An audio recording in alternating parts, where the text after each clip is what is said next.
৫ August July গণঅভ্যুত্থান দিবসকে ঘিরে রাজধানী ঢাকা থেকে শুরু করে সারা দেশে নেওয়া হয়েছে কঠোর নিরাপত্তা ব্যবস্থা। আইনশৃঙ্খলা পরিস্থিতি স্বাভাবিক রাখতে পুলিশ ও র্যাব মাঠে রয়েছে সর্বোচ্চ সতর্ক অবস্থানে। ঢাকা মহানগর পুলিশ জানিয়েছে, নগরবাসীর নিরাপত্তা নিশ্চিত করতে রাজধানী জুড়ে পিকেট ও চেকপোস্ট বাড়ানো হয়েছে। বিশেষ করে ঢাকার সব প্রবেশপথে জোরদার করা হয়েছে তল্লাশি কার্যক্রম। ইউনিফর্মধারী সদস্যদের পাশাপাশি সাদা পোশাকেও দায়িত্ব পালন করছেন ডিবি, সিটিটিসি ও অন্যান্য গোয়েন্দা ইউনিটের সদস্যরা। যেসব এলাকায় মানুষের সমাগম বেশি হবে সেখানে মোতায়েন থাকবে সোয়াট, বোম ডিসপোজাল ইউনিট ও ডগ স্কোয়াড। ৪৫ বছর ধরে কোটি মানুষের আস্থায় পাইপের বস আরএফএল পাইপ। এছাড়া অনুষ্ঠানস্থল ও জুলাই স্মৃতিস্তম্ভগুলোকে রাখা হয়েছে সিসিটিভি ক্যামেরা ও ড্রোন নজরদারির আওতায়।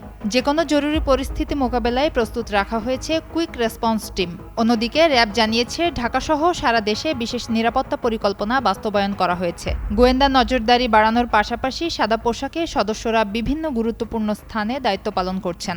স্থানীয় প্রশাসন ও অন্যান্য আইনশৃঙ্খলা বাহিনীর সঙ্গে সমন্বয় করে সম্ভাব্য যেকোনো অপ্রীতিকর পরিস্থিতি প্রতিরোধে সর্বোচ্চ সতর্ক অবস্থানে রয়েছে র্যাব।